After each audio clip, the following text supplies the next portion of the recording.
Well, Andrea, which section of the supermarket do you think we should start in? I think we should buy healthy food first. So let's start with the fruit and vegetables rather than the snack food, which I know you like. What does Andrea think they should buy first? Snacks, meat, fruit and vegetables, baked goods?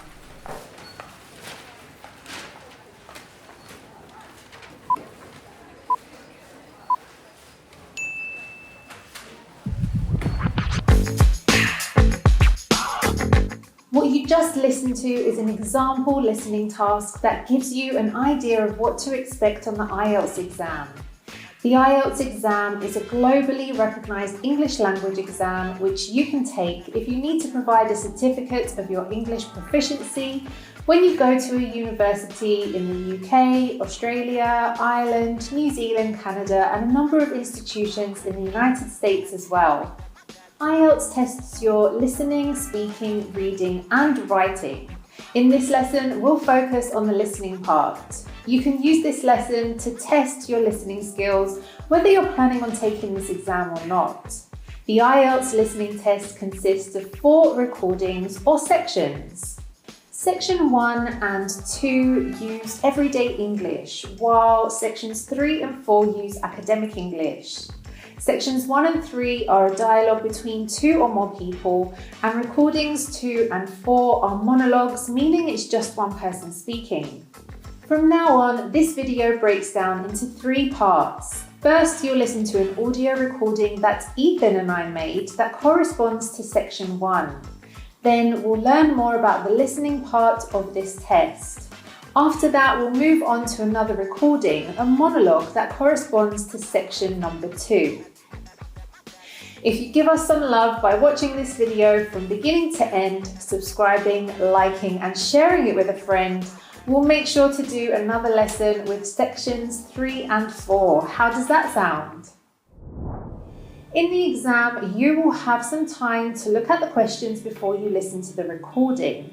It's important that you take advantage of this opportunity and read the questions along with the options. This way, you'll be more prepared to anticipate the answers as you listen to the recording. In this recording, I play a customer who's booking a coach ticket to London. Ethan plays the agent that is selling me this ticket. Take a look at the 4 questions that you'll answer while you're listening to the recording. We'll keep these questions on screen for a few seconds, but pause for as long as necessary for you to read each question in detail. Let's start with the recording. Good morning. I'd like to book a coach to London. I was hoping you had something available this Saturday afternoon. Good morning, miss. Take a seat and I'll just check for you. Yes, we still have several free seats for Saturday. Where will you be leaving from? There are 3 pickup points in town: Main Street, Centenary Square, or the Central Bus Station. From Centenary Square, please. That's easier for me to get to than the bus station. And what time would you like to leave? There are coaches on the hour, every hour, from 12 through 6. Well, I'm meeting someone at the station in London and I need to be there for 4:30. So which one would you recommend? Well, there's one leaving at 1. That arrives at Victoria Station at 4:10, if that's any good. Traffic is usually quite light at the weekend, and the drivers tend to make good time. So I think you'd certainly be there for 4:30. Okay, that sounds just right. I think I'll take that. I can always phone ahead if I'm going to be late. And when are you returning, miss?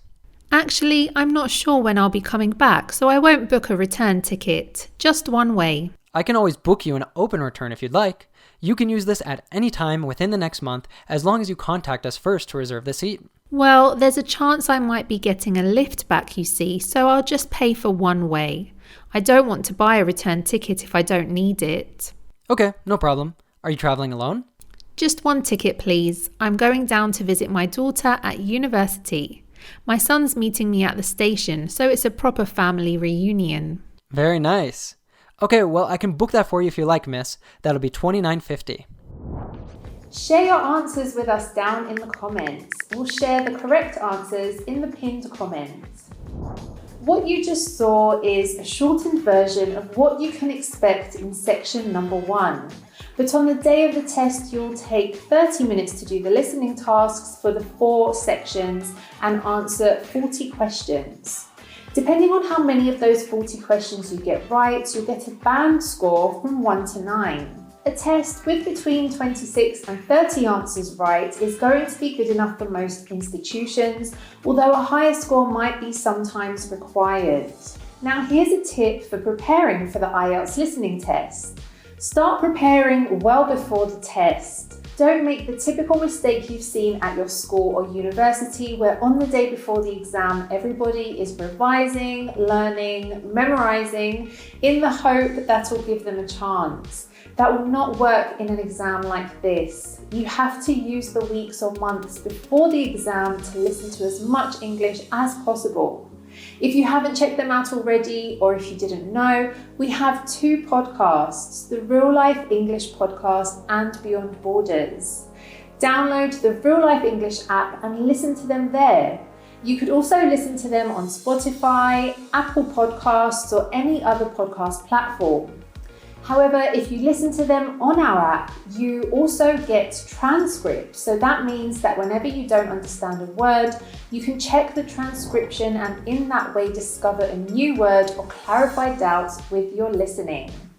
You can click up here or the link down in the description to download it now. Okay, let's now move to the next recording, which, as I said earlier, corresponds to section 2 of the IELTS listening test.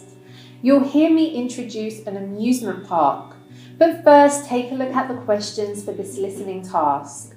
You can pause to look at each question along with its options.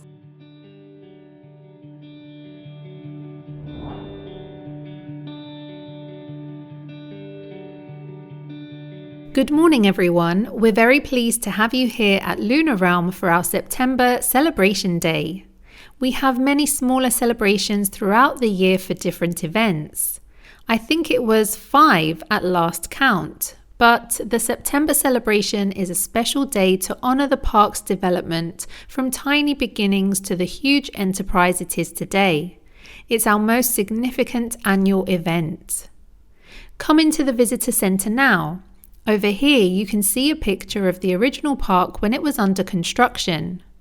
The land was donated to the city in 1955 by the then mayor Matthew Hardacre, but the park itself wasn't developed until 1979, and you'll notice it wasn't very big at that time.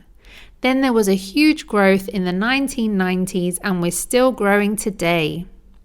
In the beginning, there were only a few small rides in the park. There were lots of other attractions in those days, including an adventure playground for younger kids. The kids loved the petting zoo with its farm animals, and in fact, that's the only attraction to have survived until now. We've still kept 2 of the original rides as an exhibit, but they're not in working order anymore. We're now one of the biggest amusement parks in the country. We've got an amazing range of amusement rides here, 43 in total this year. I think we're most famous for our roller coasters, aren't we? I guess you'll all have heard about the Hurricane. That's our oldest and most famous one. Some of our visitors think it's not fast enough to be truly exciting, but we love it because it's the highest wooden roller coaster in the country. Then we have the Bobcat. That one's a bit gentler for our younger visitors. And for the truly adventurous, the Scream Machine hurls you upside down and backwards at huge speeds. It's too much for me. It's important to remember that all of our rides have age guidelines, and to help you, there's a colour system. If the sign for a ride is yellow, it means it's suitable for all ages, although we do recommend that parents or older siblings go with very young children. Blue means that children younger than 14 can ride only if an adult accompanies them. And black, well, this means that you must be at least 110 centimeters tall to ride, regardless of age. We should say that no rides are really suitable for children younger than 18 months, but we do have a special section for parents with babies. That brings this video to the end. I hope you enjoyed it. Remember to share your answers in the comments below. And if you want to check the right answers, you'll find them in the description below. If you want to continue on the topic of international exams, watch this recent lesson we've made with Josh McPherson. Josh is an English teacher specialising in helping students prepare for the TOEFL exam and Duolingo English test, two of the many proficiency exams used by universities and other institutions in English-speaking countries. Taking these TOEFL tests, they're pretty exhausting. I'm not used to listening to somebody for 5 minutes. There's a 5-minute lecture where this person's talking about some topic that I don't care about for 5 minutes. I'm not used to that. I haven't been to school in 20 years. I'm not used to that type of experience. And so, it does take a lot out of me to just sit down and take one of these tests. So I imagine it take a lot out of students too.